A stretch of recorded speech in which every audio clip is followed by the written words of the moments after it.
走，我带你去个地方。哦，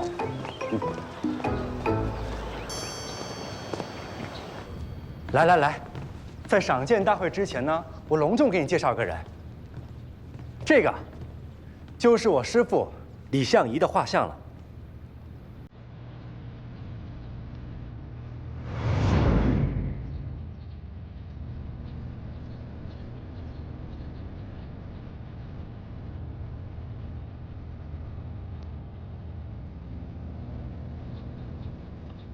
这看着也挺普通的，倒真能辟邪。怎么说话啊你？注意点。在百川院见你的时候，他的画像就挂在这儿了，10年了，没有人能忘得了他。哦，对了，你身上有糖吧？给我2颗。看什么？我知道你喜欢吃糖，别抠了，快点。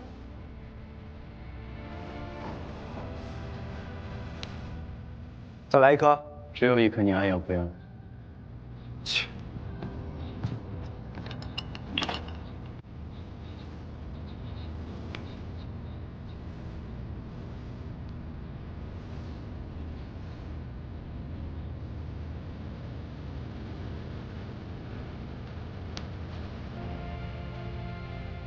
唉，我每次来，都会给他带点儿。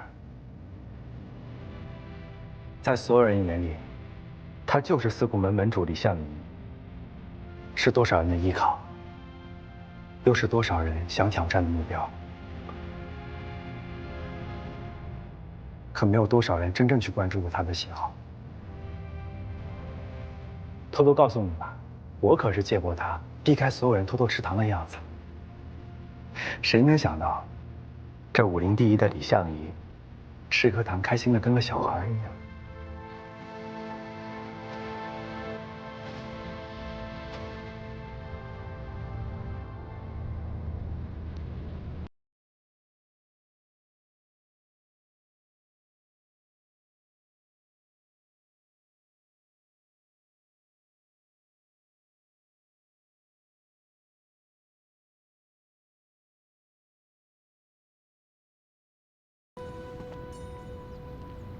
不是什么？东海大战，李相夷输了，他应该第2。你说李相夷输给了狄飞升，你看到了，他们可是在海上打的，你在哪儿呢？你是鱼精还是乌龟精啊你啊？哎，别吵了，听到了没有？要开始了，走。去，别乱说。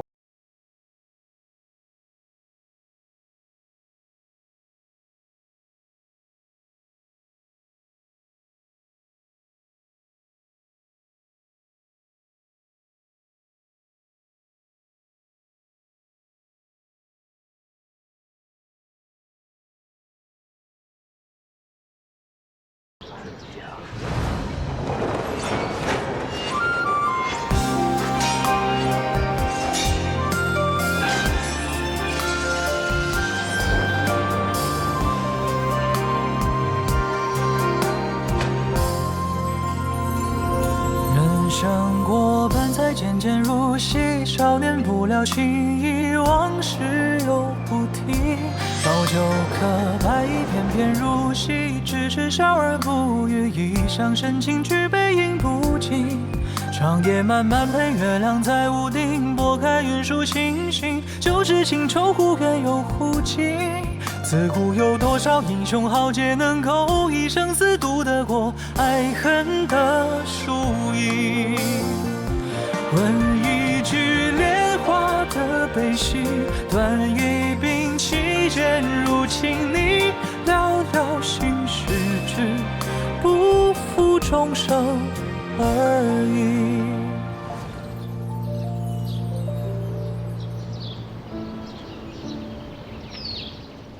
这么多年，能寻到相夷生前从不离手的少师，我们也十分慰藉。今日，望我武林中人，莫忘记惩恶扬善、天下太平的理想，不负相夷他心中所愿。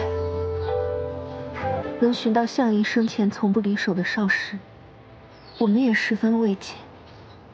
今日，望我武林中人，莫忘记惩恶扬善、天下太平的理想，不负项羽他心中所愿。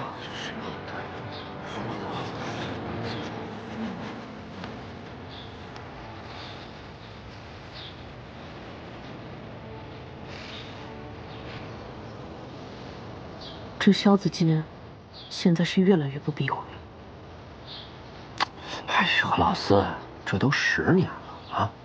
我还以为萧婉冕是你的女人。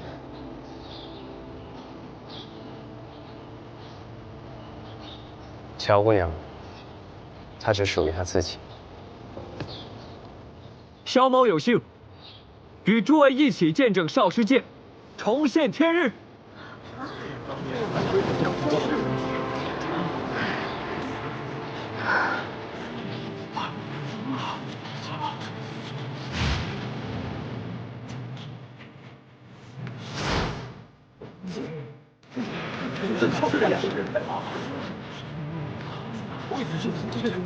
哎，快看，还真是少师剑呢！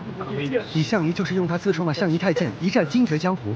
听说为了博乔姑娘一笑，在剑柄上记了赵许无仇，在扬州江山下屋顶练了一套岁如狂36剑，引得万人空巷。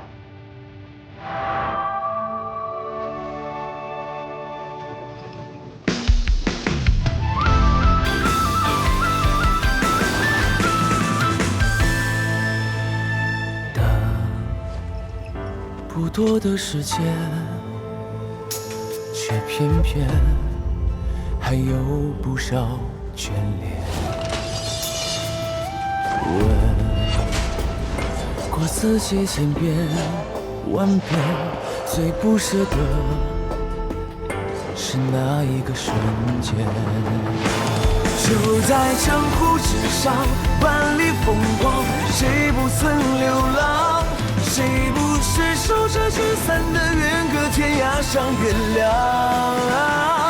就在江湖之上，少年轻狂，千杯不醉如愁肠。人间一趟，如梦一场，江湖相望。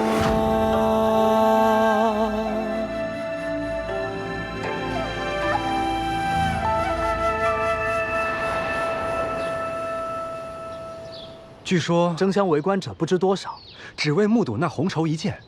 今日，你们俩也算长了见识了。也只是少时心性，做事情太夸张了而已。是啊，竟这般招摇。哎，你们俩什么态度啊？这可是你们俩无法觊觎的高度，我看你们纯属妒忌。诸位若想尽兴，可上台来比试一番，一炷香内。只要没有落身台下，谁最后一个摘得绸花，便可亲自仪式少师剑。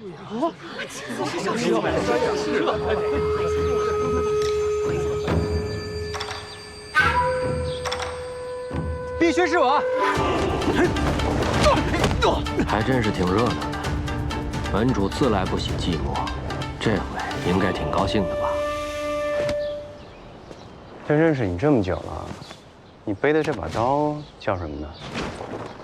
刀，刀，没有名字。刀就是刀，要什么名字？取那么多花里胡哨的名字，最后还是落入他人之手。你说了算。还不拿回你的剑？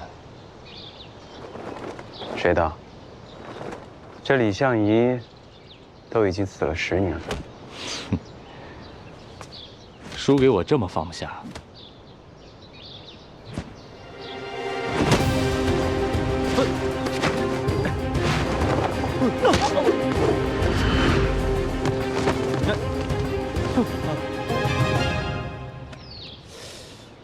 李莲花，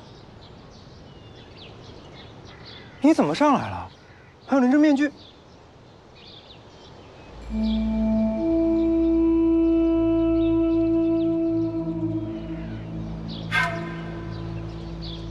相近，落花有主。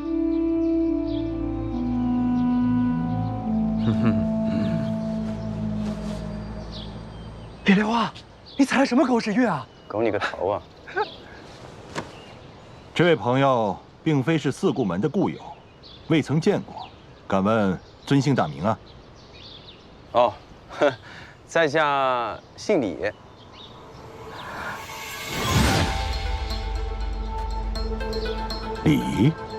李什么？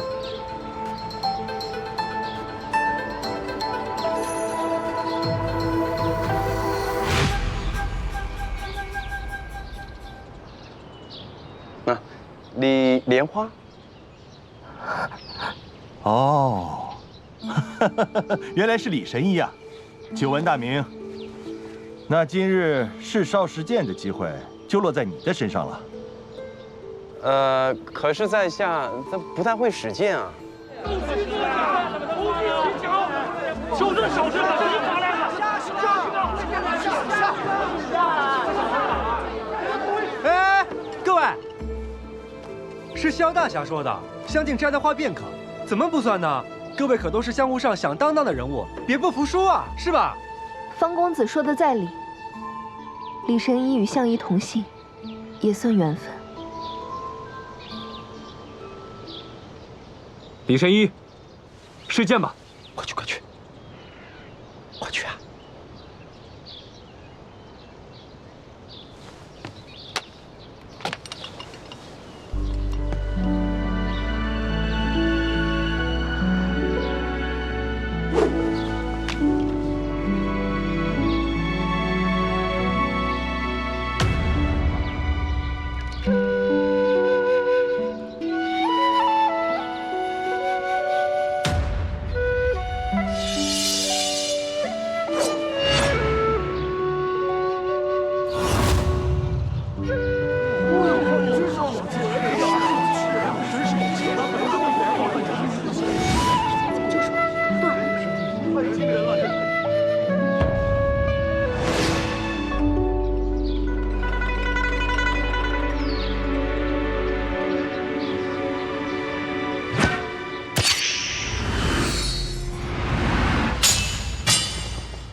你竟敢毁少师！啊，各位，有话好说，这当中肯定有误会。嘿嘿，这剑到底怎么回事啊？啊，这个剑是假的呀。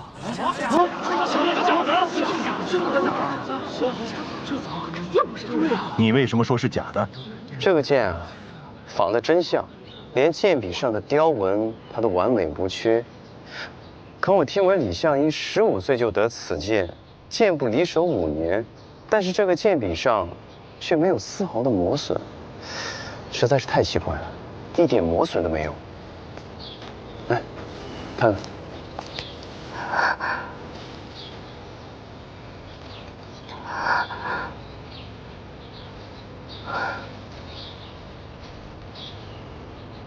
当年相医与无忧剑客一战，最后为保全无忧的性命，他反手用剑柄抵住了无忧的杀招，这把剑却毫无损伤，确实是假的。这不是我寻回的少师，吉恩主，剑被调包了。假的吧？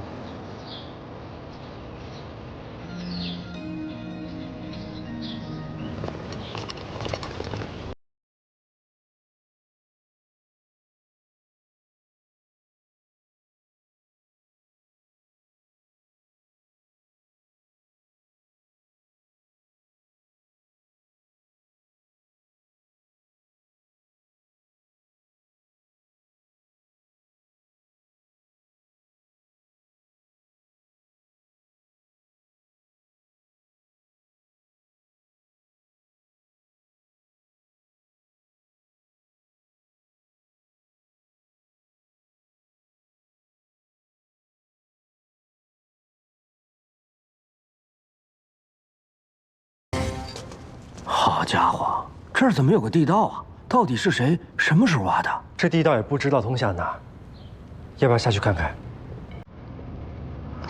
阿眠，地洞空气定不好，别激起你的传承，你在上面等着吧。不，少师是我千辛万苦寻回来的，让我干等着，我怎能安心？走吧。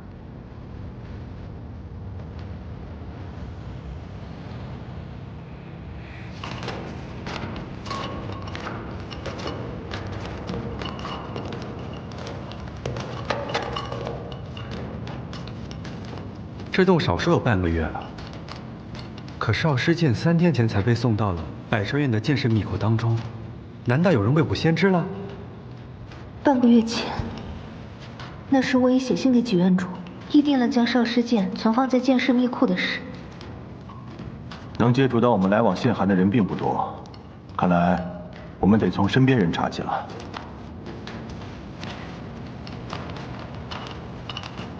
这地道够长的，这处有明显分界。我们刚走过来这段才是新挖的，往这边就有些时候了，起码有10年了。所以有人就着老地道挖了一条通往剑室的路。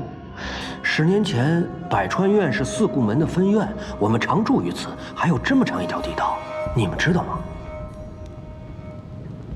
这地道。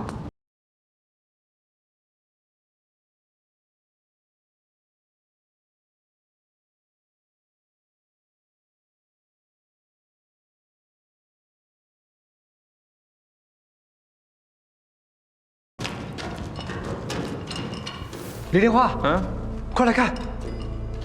哎，借过一下。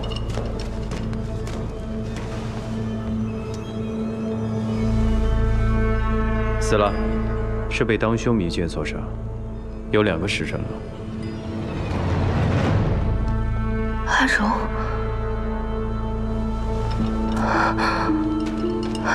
阿柔，这是我的婢女阿柔，难怪我从今日起来就找不到她。她可知道少师存放剑士密库的事？她一直跟在我身边，和几院主的信件往来，都是她传递寄送。伤口薄而利，这宽度像是少师留下来的。这处有2种鞋印，鞋印并不凌乱，2人并没有发生争斗，他们相对而立，阿柔猝不及防被杀害。应该是阿柔与人合谋调包盗走了少师剑，却被合谋者灭口。这脚印大小，一看就是个男的。你猜的没有错。这么一看呢，应该是藏在普渡寺。这说了也巧了，普渡寺的和尚呢，都穿这种自制的小草鞋，外面可没有。半个月前呢，普渡寺来了一个新的厨子。半个月前？这也太巧了。是啊，太巧了。这墙壁上有一丝裂痕，似与外界相通。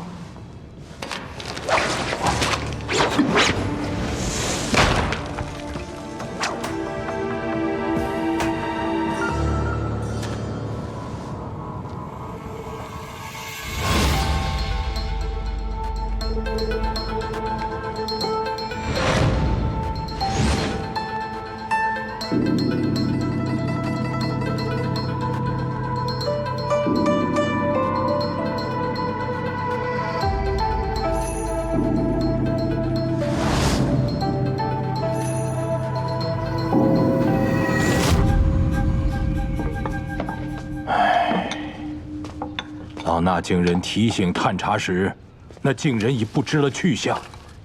没想到他竟是这般穷凶极恶之徒。百川院和普渡寺合力，定能找到那贼人。但愿如此。阿弥陀佛。乔姑娘，你可认得上面字迹？是阿柔的字，郎痴迷于此剑，自愧于我家小姐，亦不愿郎心有遗憾，愿为郎取来一个，再将剑归还，不令人发现。看来这个阿如姑娘是被情爱所骗，原本只想着换了剑，给这痴迷少师的情郎瞧一瞧，却没想到这情郎别有心思，杀人夺剑。是啊，阿柔糊涂，白白葬送了性命。好，那还要劳烦萧大侠和方施主，带我2位弟子再下地道，将那位女施主尸首带上来。没问题。乔施主，不如先到老衲禅房稍坐，喝茶等候片刻。李施主一起吧。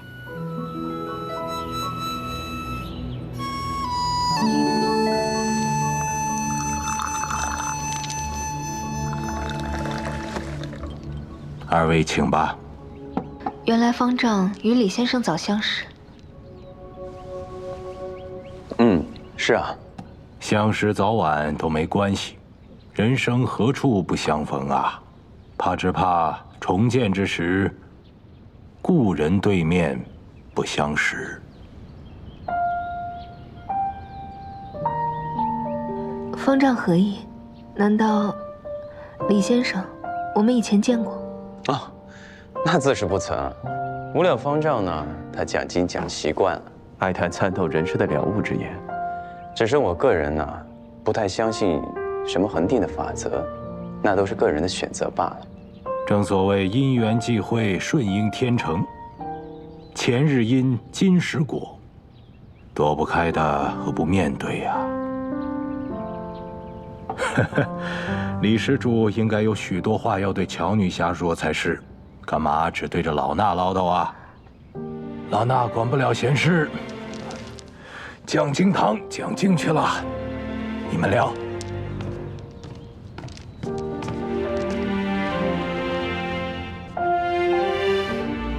李先生有什么话要跟我说？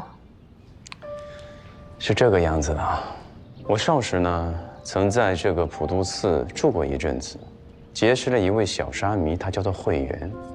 后来才知，他加入了金渊盟，叫做失魂。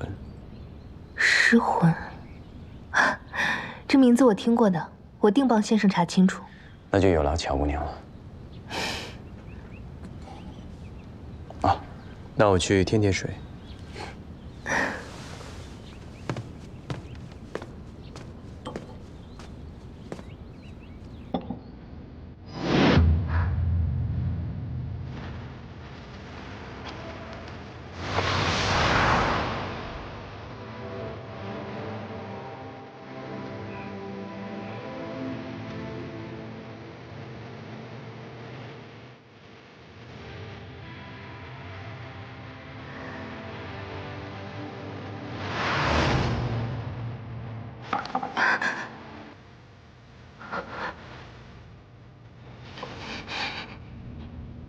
不可能是他。乔姑娘。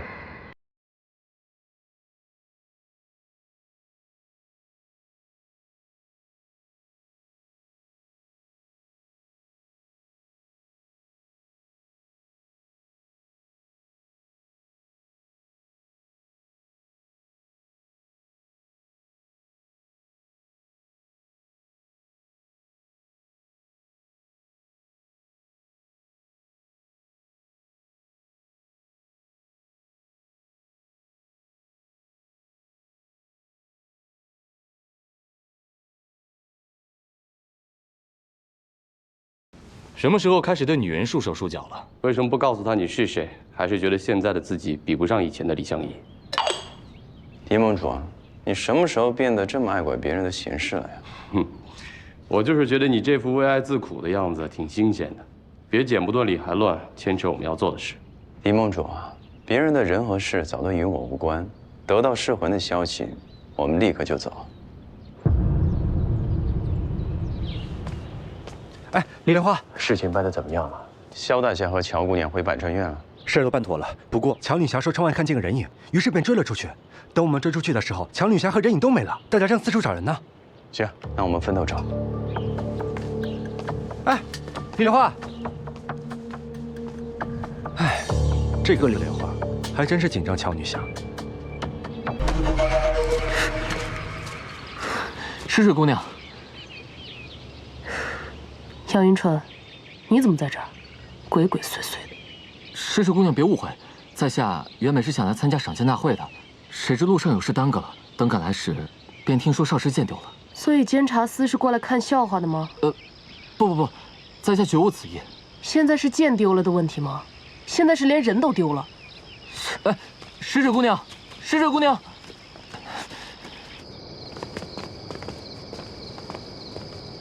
找人啊！你知道他在哪？我看到他追这个和尚，却被反制拖走了，好像就是你们要找的杀人刀剑的假和尚。你袖手旁观，他被带去哪？还能从你的眼神中看到杀意，真是让人欣慰啊！李相夷还没死。李维生，你最好不要跟我开玩笑。乔安冕在哪？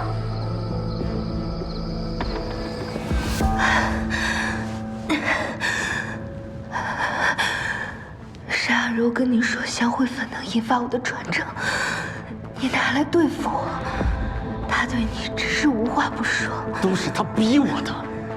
我说了，我不是不还少师，我只是想留他在我身边多待几日。当今武林，谁不贪恋这把天下第一的宝剑？你害死了阿柔，还这般懦弱的为自己开脱。够了！你们封了山口，把我困在这里，走投无路，我只能绑了你，多了你一只手送给他们。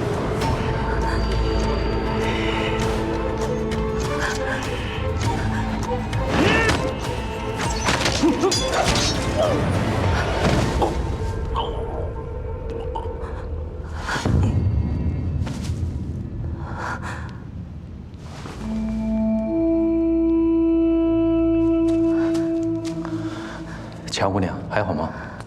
李先生，为何在此？哈，大家呢都在分头找你，我不过是正巧遇上而已。我这功夫不济，就只好搞偷袭了。我给你解开吧。李先生不顾危险来救我，此大恩，万免铭记。乔姑娘不必客气，这个人啊实在是太无耻。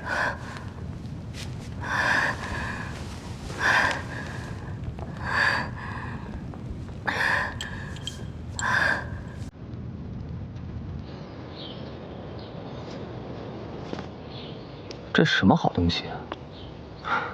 还不能看，一个镯子。这青鸾玉镯是我萧家的祖传之物，与我那破军剑上的地狱雕花正是一对儿。哦，原来是给未来的娘子。怎么，有心上人了？刚才被狠磕一下，我害怕磕坏了，还好没事。乔姑娘，看来你很珍视这个玉镯。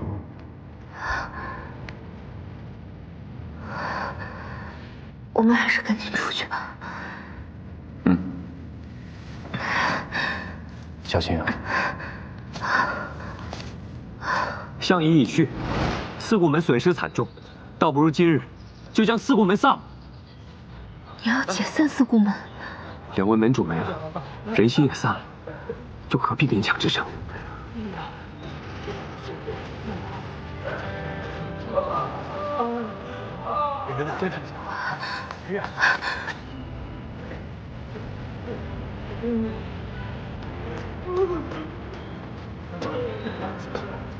怎么了？我总觉得相夷回来了。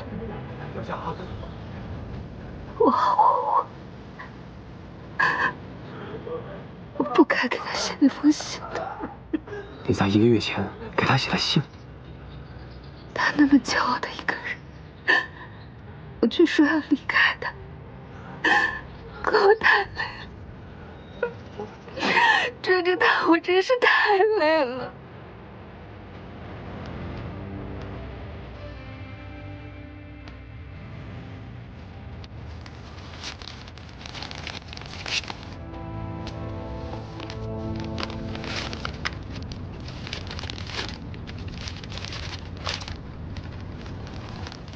阿冕得君爱护，相随相伴几载，永刻于心。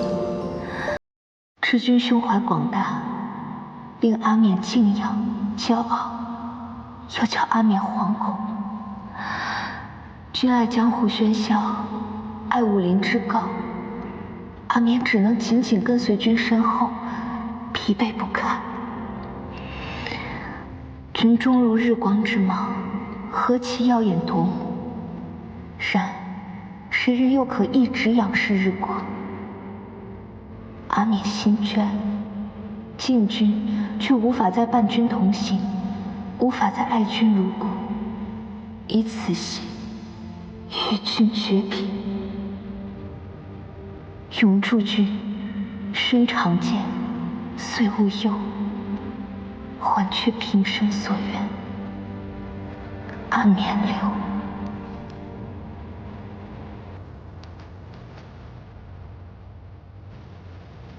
李相夷啊，李相夷，你只当大家仰仗你敬重，却不知你已成为他人心中所累。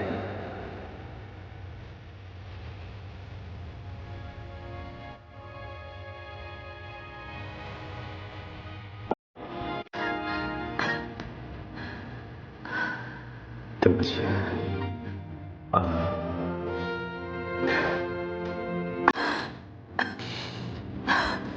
乔姑娘，我看这普渡寺和百顺院的路口实在是太远了，不如我们加快脚步。小心台阶。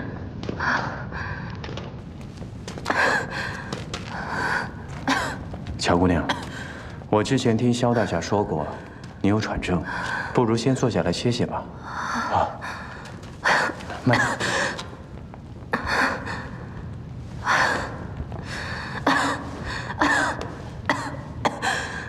阿面，你怎么样了？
过你该有的幸福日子。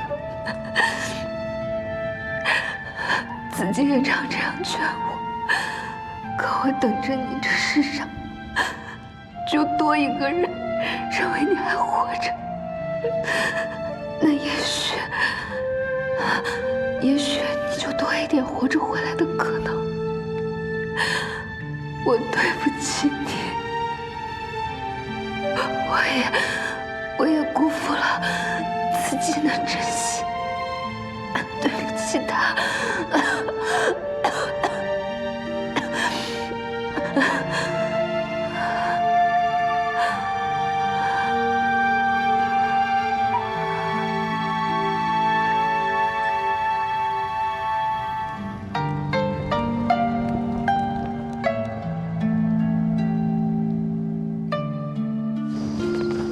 可以发现，找遍了，都没有人影。岸边定是被那贼人抓走了，也有可能下山了。我现在就下山追，你赶紧通知百川院的人也下山追啊！好。阿飞，你怎么也在这儿啊？哎，我问你，你见到乔姑娘了吗？与我何干？哎，等等，乔姑娘跟你没关系，那你可见过李莲花了？她说她要去找人，结果人也没了，该不会出什么事了吧？你们俩老友一场，总得关心一下她去哪儿了吧？他和你说我们老友一场，有意思。哎，你把话说清楚呀！奇奇怪怪。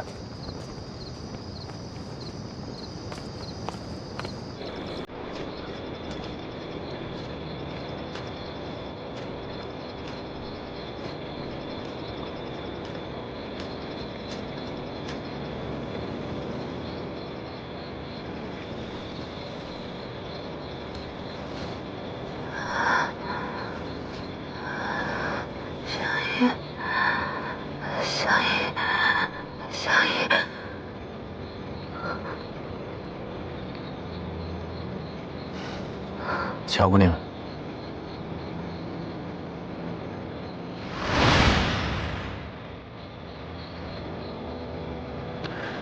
乔姑娘，你还好吗？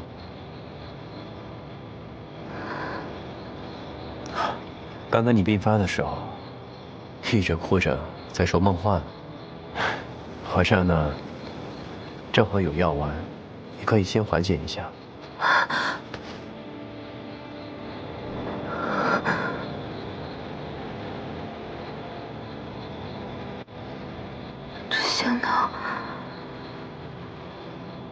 这香囊为何在你这里？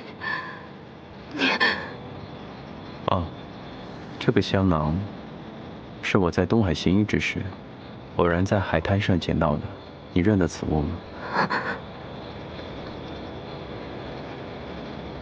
你发现的只有这香囊吗？当时海面上死了很多的人，这个香囊只是我在其中一具尸体当中发现的。怎么了，乔姑娘？什么样子？你见到的人什么样子？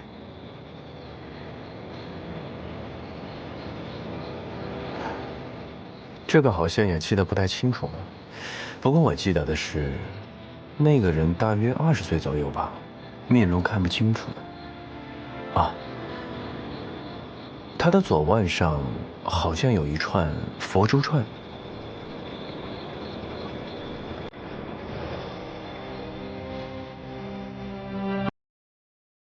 那是我给他求的。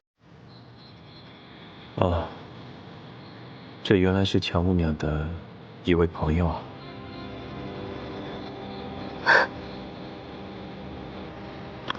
当时我只能先回去找人帮忙，可没想到回来的时候，他已经被海浪卷走了。现在想来这件事真的很遗憾。别说了。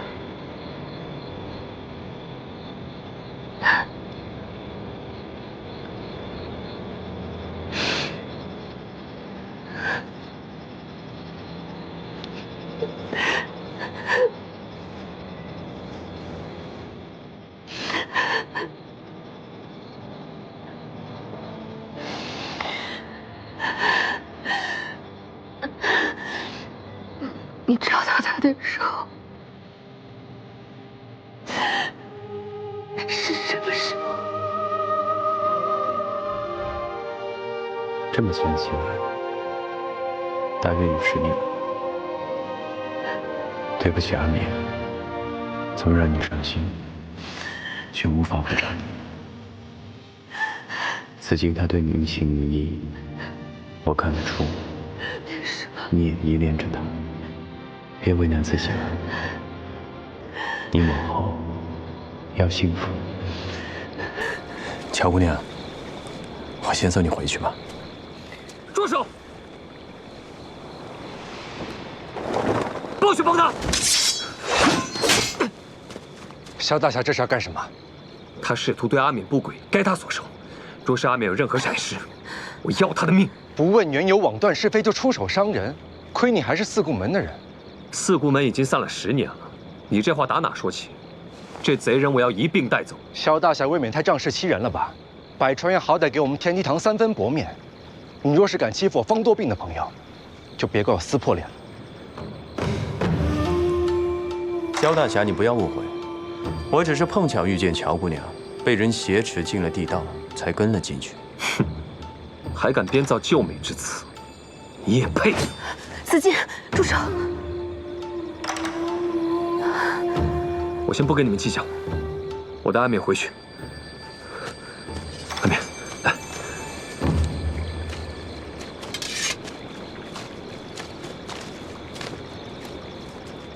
这萧子敬什么毛病啊？天机堂少堂主果然威武，但你和当今大侠撕破脸，这还怎么进百川院啊？本少爷就是看不惯他仗势欺人的做派，管他那么多呢。你怎么样啊？还好，没事。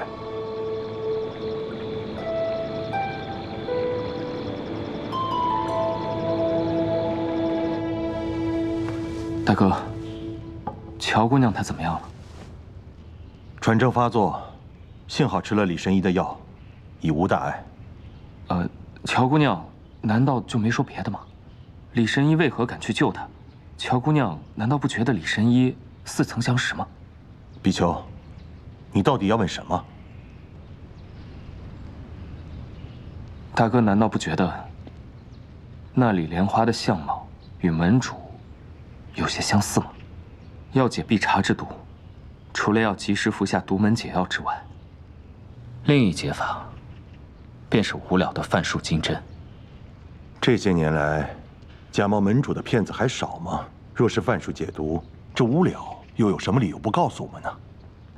是啊，比丘，我觉得他的年龄、身量、武功都和门主不符合，只眉眼有5分相像，但细看又不像啊。大哥，我觉得我还是要再去试试的。都怪我当年一时糊涂。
是几位院主？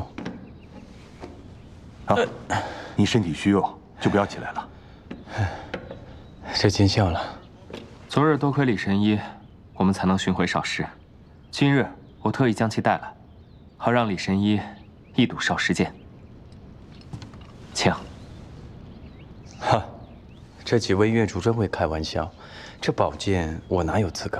李神医言重了，上手试试，无碍的。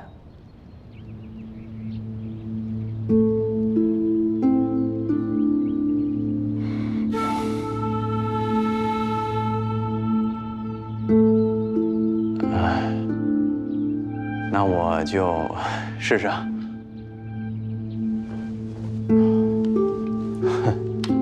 哎呦，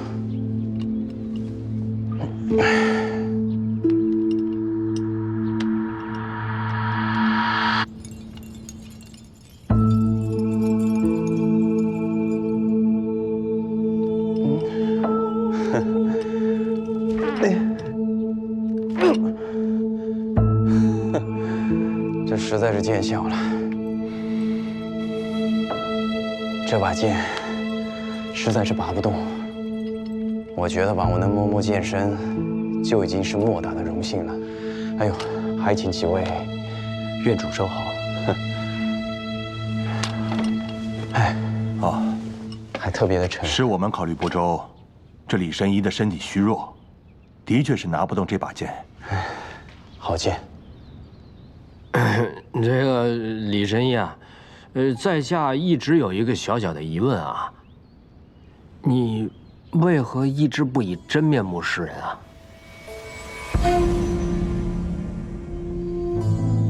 这个李神医啊，在下一直有一个小小的疑问啊，你为何一直不以真面目示人啊？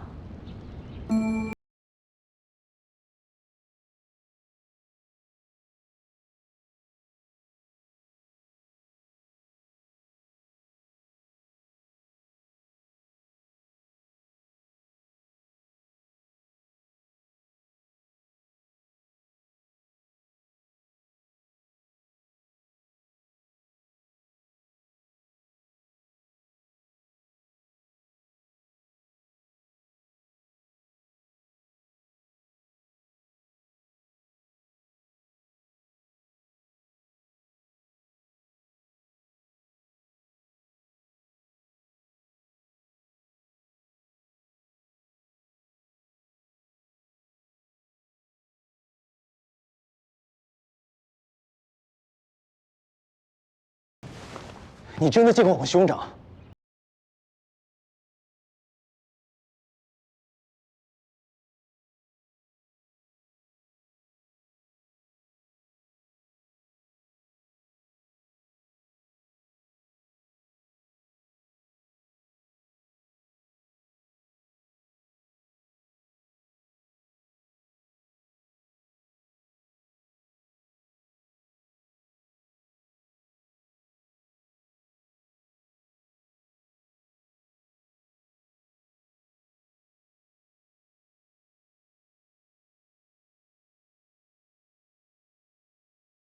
长得像我的人也是有的。哼，李莲蓬，这千真万确，我从不骗人的。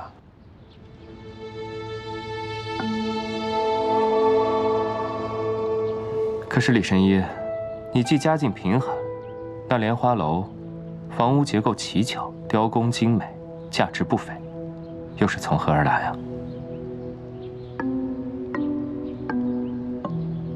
当年我看到海边飘来一艘很烂的大船，它飘在海上无人问津，我就把这些木块捡了起来，拼成了莲花楼。你们可以去海边找渔民问一问，绝对不是我偷来的。嗨，李神医啊，这是哪儿的话呀？这比丘啊，就是随便一问。平川，刚刚是我冒失了，想必李神医昨夜至今还未吃过东西。这是我特意差人从醉江楼买来的花生粥，李神医，尝尝。嗨，那就多谢云院主了。小弟，你给我搁着，我等会喝啊。这花生粥若是凉了，可就辜负我云某的一番好意了。还是趁热喝吧。哎，那我就不客气了。就闻着就香，一看就不错啊。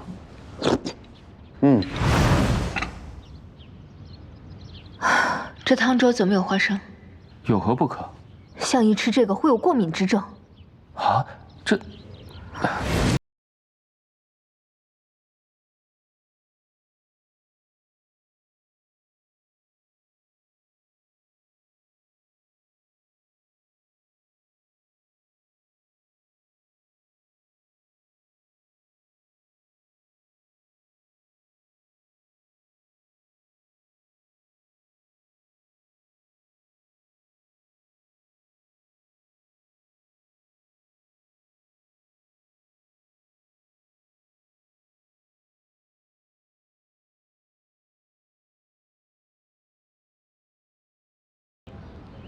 李莲花，你说有个人为了个女人，就对他自己最敬重的朋友下毒，害他跌入了东海，尸骨无存。你说这个人该不该死？该死，确实该死。这个人可有害他之心？那个女人说，不想李相夷出现在东海之滨，她不允许狄飞升死在别人手上。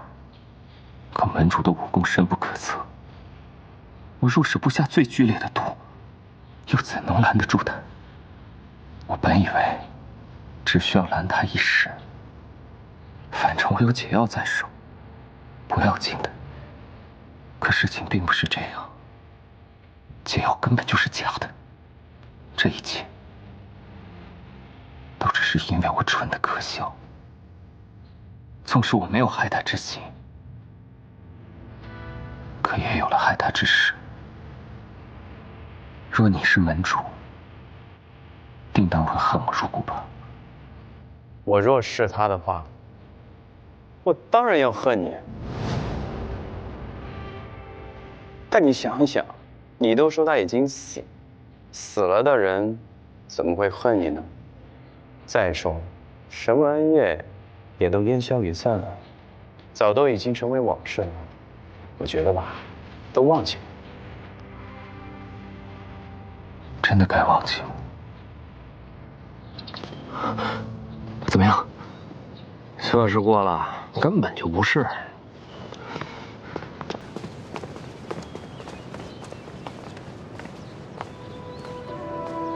原来真的不是他。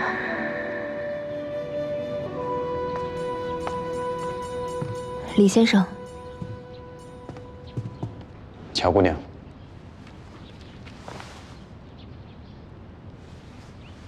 上次李先生拜托我查尸魂的下落，我查到一些线索。10年前我们放走他时，他曾写过一封书信道谢，是出自薛玉镇采莲庄。不过这也是10年前的事了。这人海茫茫，能得一些细微的线索已是不易了。多谢乔姑娘。李先生不必客气。其实今天我来，还有一事。乔姑娘，你说。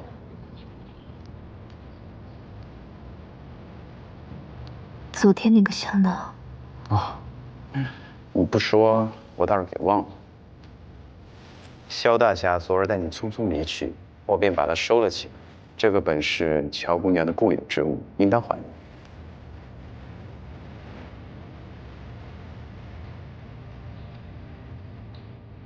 乔姑娘，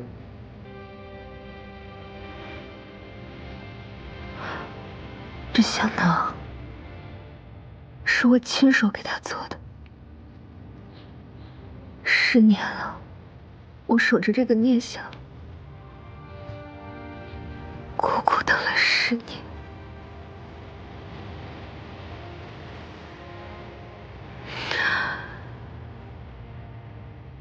虽然也早想过，即使他迟迟不回来，便是答案了。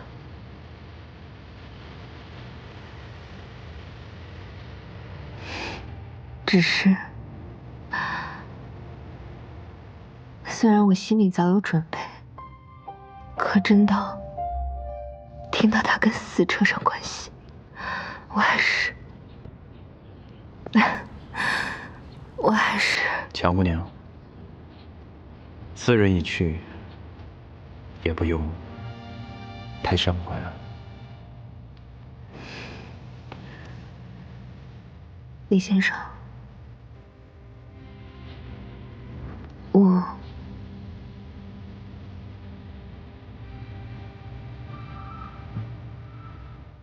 我曾经有过一瞬间，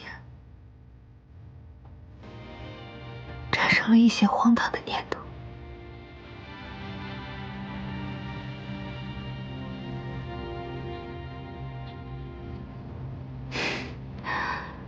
不过是我接受不了现实，自欺欺人罢了。如今我也该醒了。这是他的贴身之物，随他去也好。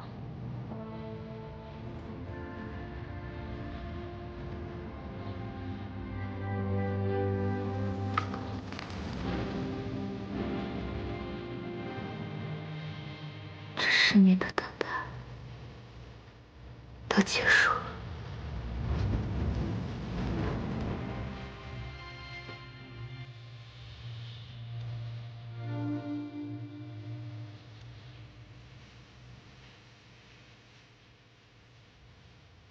既是故人，便让他留在故事。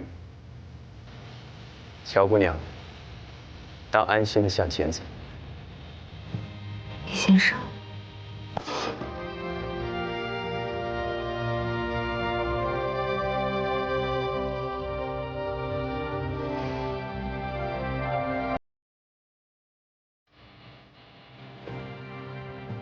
哟，乔姑娘。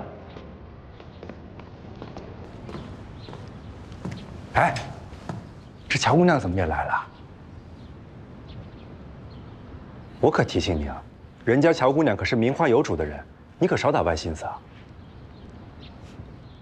我听院里的小和尚说了，说这百川院的院主们都来过了。哦，你刚刚没来，这个几院主给我带来了什么，你知道吗？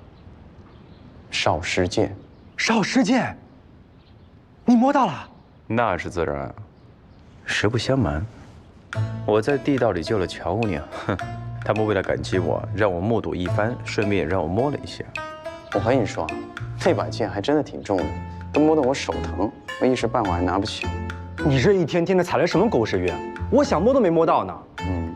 哎，你看看，这个手都摸出茧了。你少来，没大没小。你这药已经喝完了，我跟无量和尚说了，他一会儿就来看看你的情况。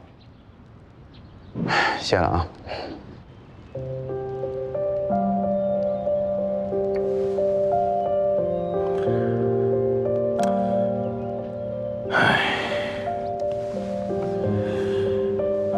你以为你还有多久的命够你这样折腾啊？老衲再三叮嘱，只因你有独一无二的扬州慢，这才为自己留下了1成护心脉的内力，每动用1次就会加速毒发。你为何就是不听啊？要知道，这必察之毒会影响脑子的。你这般聪明的人，若是突然变成了疯子傻子，我会很不习惯呢。哎，你不习惯也得习惯。老和尚，你别说了，再这么说下去，我头都疼，也听不清楚你说什么。休要打岔。你若再这么妄动真气下去，只恐你难撑到半年光景。这半年就半年呗。先前的情形总不能叫我见死不救的吧？是不能见死不救，还是始终过不了乔女侠这关啊？老和尚，你可别胡说啊！阿冕如今是我找到师兄遗骨的唯一线索，我自然在意他们。唉，人死魂归极乐，单施主尸身今在何处？你何必这样执着？不如回来。你见过云比丘？我知道，你并不计较当年他受角力桥的蛊惑，为你下必察之毒之事。必察之毒，我赢了。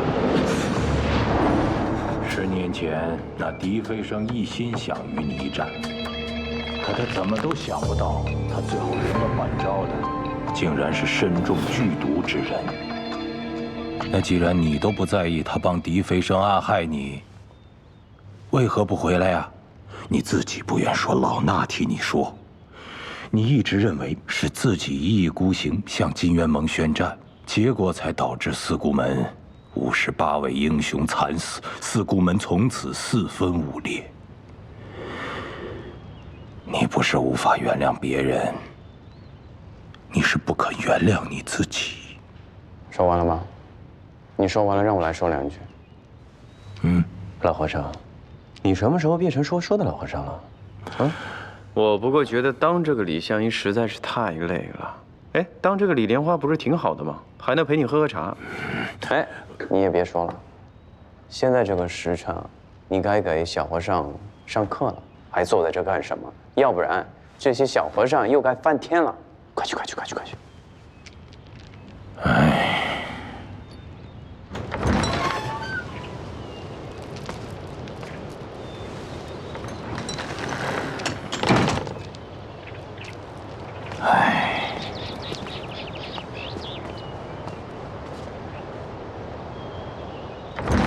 李相夷，李相夷，你干嘛呀？10年前你是因为中毒，所以才输给我。我告诉你啊，你这爬人墙角可不是个好习惯。哎呦，这干嘛呀？10年前东海一战，我一直以为献于你半招，所以才是天下第一。今日你告诉我，胜之不武。你是说这一切你都不知情？ 你羞辱我！原来如此，爸，往事如烟去，谁输谁赢都不重要。重要！我当你是势均力敌的对手，你让我成了一个笑话。狄公主，时间都过去这么久，你将当这个话没有听到，行吗？不行，我要和你再比一场。 堂堂正正再比一场。问题是我没办法再和你比一场。你应该心里很清楚，你既然都听墙角也听到了，哼，如今这个毒已经进入了我的骨髓，内力也只有1成。要不然你看看新的剑舞排名，那个浮屠3圣听说挺厉害的，你去找他们比吧。我狄飞升此生只有一个对手，就是李相夷。 此生只有一愿，就是赢他。那对不住了，我也帮不了你。现如今，你就是天下第一。我狄飞升何须你承让？不过就是避茶之毒，我想办法治好你。哼！听说药魔呢，造出这副毒药，天下无人可解。再说了，这个无了和尚医术高明。 花了10年的时间都医不好我，他们没办法，不代表我没办法。把洗精法髓诀告诉我，我想办法救你。哼，你当我傻呀？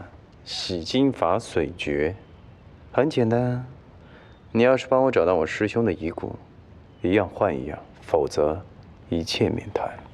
你师兄单孤刀的遗骨，早就成了一块黄土。即便成了一块黄土。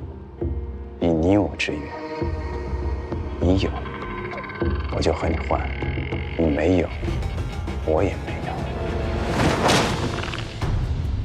你当真不怕死？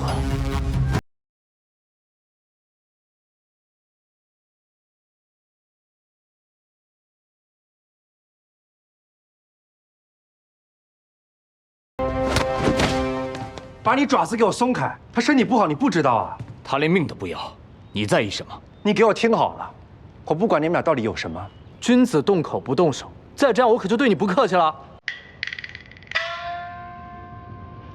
我就不信你真的什么都不在乎。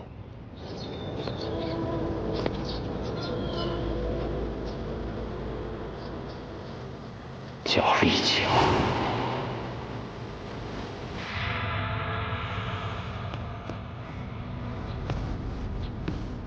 哎，我说。 你跟这个阿飞到底怎么回事啊？一点小误会。编，你继续给我编，我倒要看看什么小误会能让他差点把你掐死了。哎呀，你这再说下去，我这头都快晕了。行了，我就是想提醒你，那个阿飞虽然武功不高，下手却狠，这样的人是一定不能留在身边的，说不定哪天我不在你身边的时候，他真把你掐死喽。 哎呀，来，给我倒一下水，这手都乏力了。哎，你想，这个阿飞啊，他是怪了点，但是呢，他也不可能想让我死。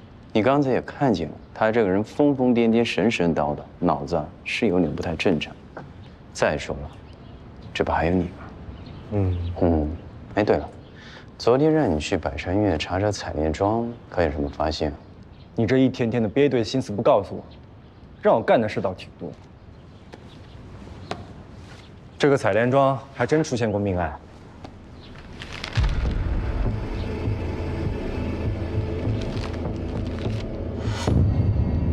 嫁衣杀人。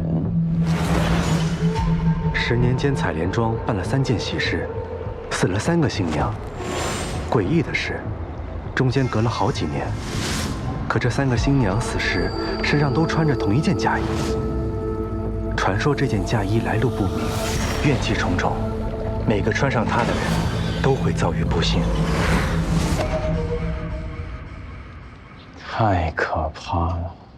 这么多年，3个案子都没有找到凶手的线索，还都是意外结案，搞不好还真是嫁衣惹的祸呢。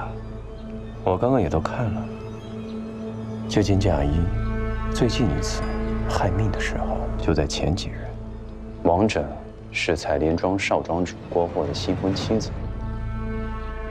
我还没问你呢，你为什么突然让我查这采莲庄的案子呢？我要寻一人，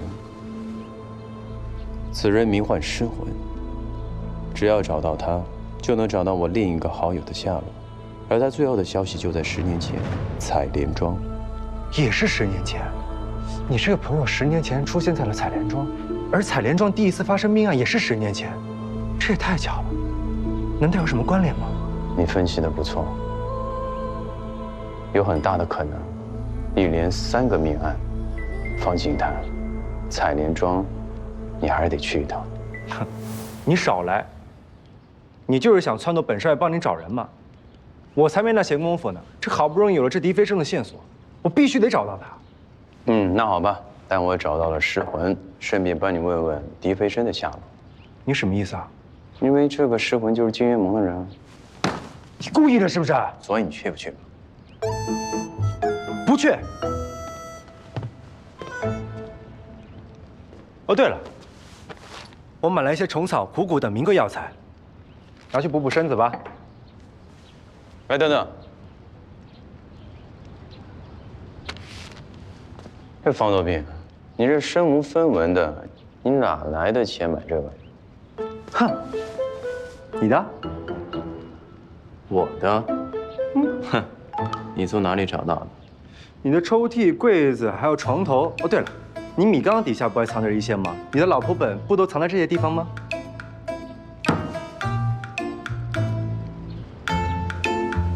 你行，你可以。现在怎么赶路呢？你以为都没了？干什么呢？不是，你就藏了这点钱啊？不然呢？我跟你们说，最重要的是买这些菜呢，这个小公子送货上门。送货？是吗？你慢慢来啊！3两，正好啊！慢慢来。哎，李元芳你怎么走了？这才多少钱一斤啊？怎么留我一个人呢？哎，都有。无言参见尊上。我想知道必察之毒的解毒办法。是。还有，天机堂少主方多病，去探探他的底，或许对我有用。这些事情不要惊动角力桥的人。属下这就去办。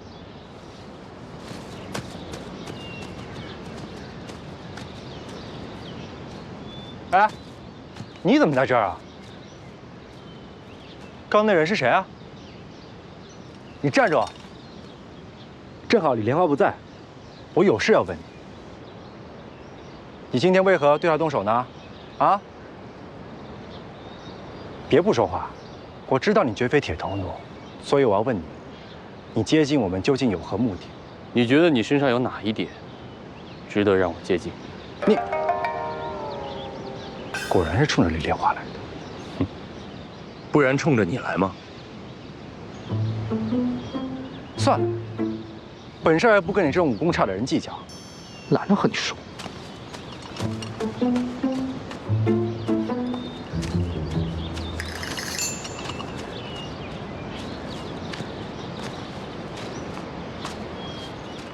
我说到做到，一定会让你再与我一战。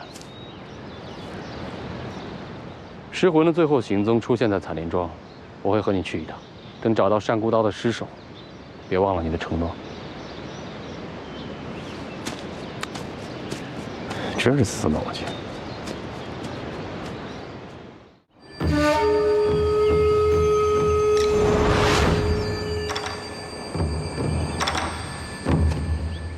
李流啊，我告诉你一个秘密。这个阿飞，昨天神神秘秘去见了一个人，我还特意追了上去，可惜让那个人给跑了。不过我能肯定的是，他肯定有什么事情隐瞒着我。哼，这个阿飞，他的来历绝对不简单。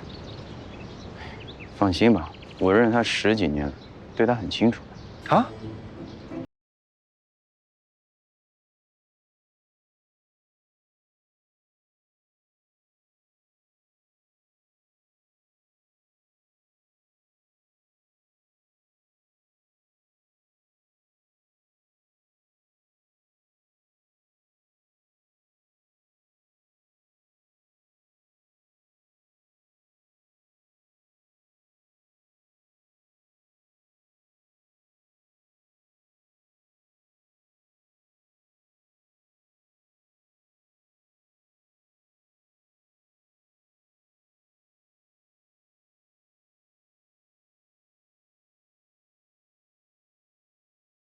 还彼此了解，合着只有我什么都不知道啊？那这样可不行，毕竟你们现在都投靠我，我必须对我的手下了解清楚。换我现在问你，你籍贯是何处？家里还有什么人？平时有什么兴趣爱好？什么跟你说了吧，我呢有一个兄长叫李莲蓬，莲花山莲花镇莲花村人，未婚妻跟人跑了。我这个人没什么抱负理想，唯一的爱好呢就是喝喝茶、钓钓鱼。种种花花草草喽。哦，信你的大头鬼啊！哎，是你要问我的，答案你又不信。哼，现在的小孩真是麻烦。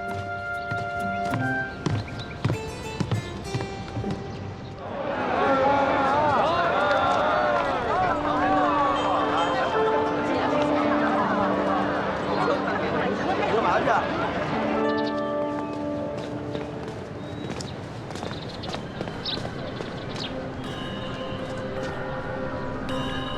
奇怪，这采莲庄才死过人，按说这几天还在办丧事呢，看上去怎么完全不像啊？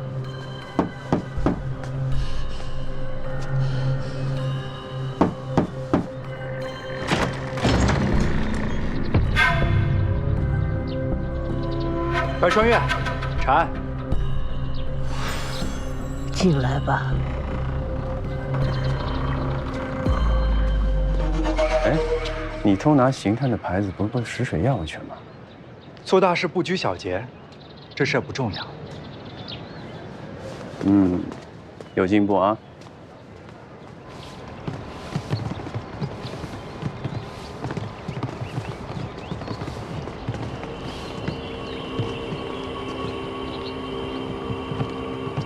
这采莲庄的仆人，倒是很有礼数啊。采莲庄的规矩，未得老爷之令，不多言，不乱看，知礼数，不逾矩。老太婆姓江，是这儿的管家。几位有什么事情，就跟老太婆说吧。老人家，莲花呢有许多种颜色，我还从未见过采莲庄这种颜色，不知道是何品种。实不相瞒，我们老爷爱莲，精心研制了一套养莲秘诀。才养得出如此珍贵的采莲，老爷给这莲赐名为“流光玉碗”。哦，原来是这样。我们采莲庄也是因为这流光玉碗远近闻名，老爷也因此受到了不少达官贵人的青睐，所以这莲对我们采莲庄来说格外珍贵。奴婢知错了，老爷饶命啊！老爷饶命！奴婢真的知错了，求老爷饶命！说过多少次？莲是高贵之物，岂可用鸡毛豆饼这等污浊肥料？给我狠狠的打，以后长长记性！住手！你是何人？百川院刑探，采莲庄声名远扬，臣这个丫鬟竟下这般狠手，传出去不太好听吧？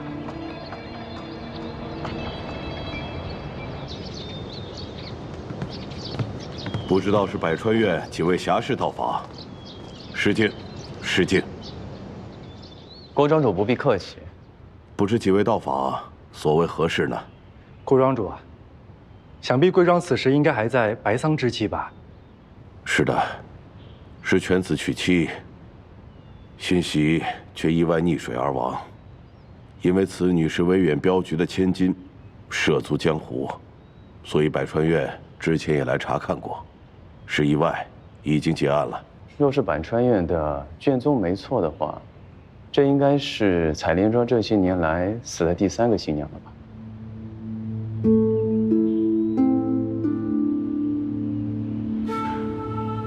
这都是陈年往事了。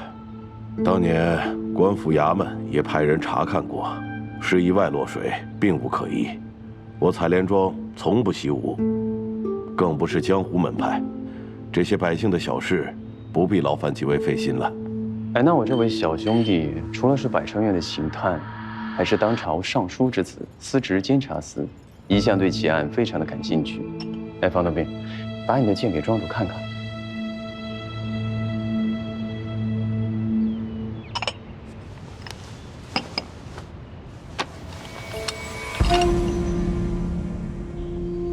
原来是方大人，失敬，失敬。本少爷，本宫是本以为这是场意外，可这接连2次就很可疑了，必须要查。顾庄主啊，你且将这几年发生的事情详细说来听听吧。鄙人发妻早亡，10年前我就娶一妻续弦，想不到新婚当夜，新娘却意外溺水而亡。7年前我再娶一妻续弦，可是也发生同样的惨事，所以我就决定以后不再娶妻。万万没想到，这么多年以后，犬子娶妻，也发生同样的惨事。唉，我们郭家真的不知道造的什么孽。听闻这3位新娘子都是穿着同一件嫁衣死的。哎，江婆婆，你在采莲庄待了有一些时日了吧？可是有经历过这些？他们都穿着采莲装，隆重的16裙，都溺死在池塘之中，是我亲眼所见。那件嫁衣绝对有问题，绝对有问题！住嘴！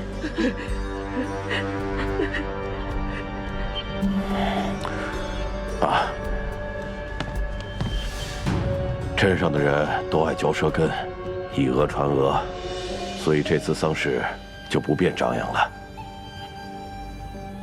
想来郭庄主也不相信嫁衣杀人之说了，只是这相差这么多年，为何这3位新娘子还会穿同一件嫁衣呢？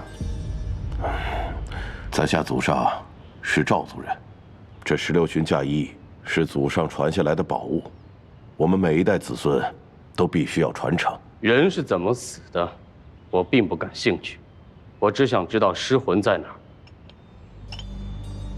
尸魂？什么尸魂？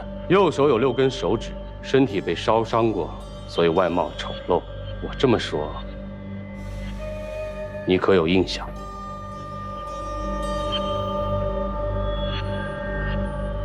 我从来没有见过什么6指之人。阁下为何这么问呢？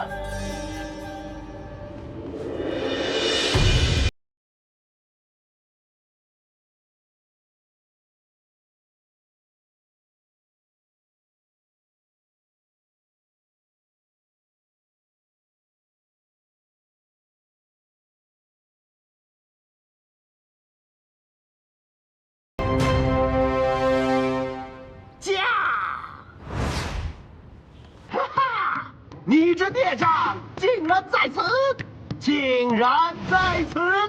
嘿嘿，你看，好一朵美丽莲花呀！嘿，你往哪里跑？二叔，别闹！二叔，二弟，我已经跟你说叫你看好二叔，你还跑来这边，我有客人在呢。对不起，父亲，是我的错，一会儿我自去领他。哎，要你看住二叔，为何让他跑到这里？惊吓了客人。失礼了，这是舍弟郭坤，从小得了一场怪病，有些疯癫，这是犬子郭霍。各位见谅，此乃舍弟郭坤，少时得了怪病，有些疯癫，哎，失礼了。此乃犬子郭霍，郭霍。叔，带走，把他带走。嘿，你跑不了了，你跑不了了。我弟发病的时候，只有我才能制止他。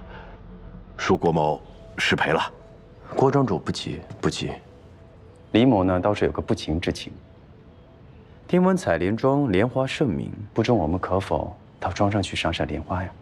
啊，好，那三位请便。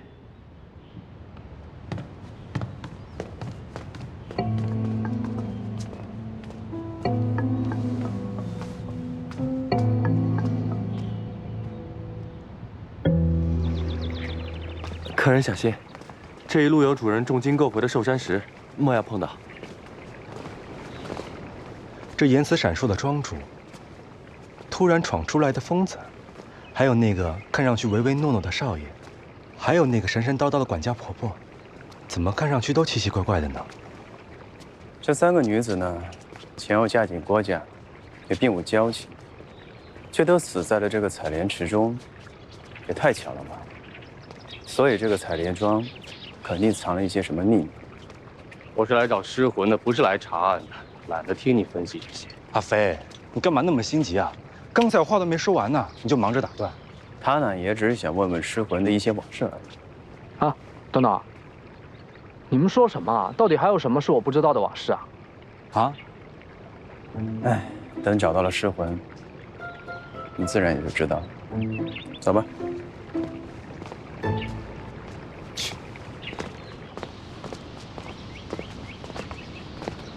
客人请慢赏，此处关联醉驾。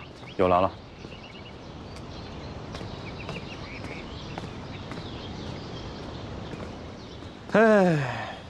哎呦，这确实是个好地方。这么大一片莲池，说不定还能钓鱼呢。你现在急着也没什么用啊。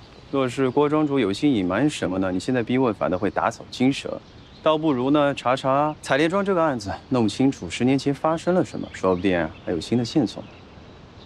说来说去，还是想要我帮你查案。简单，我去把郭乾抓来拷打一番便是。阿飞，你别乱来行不行？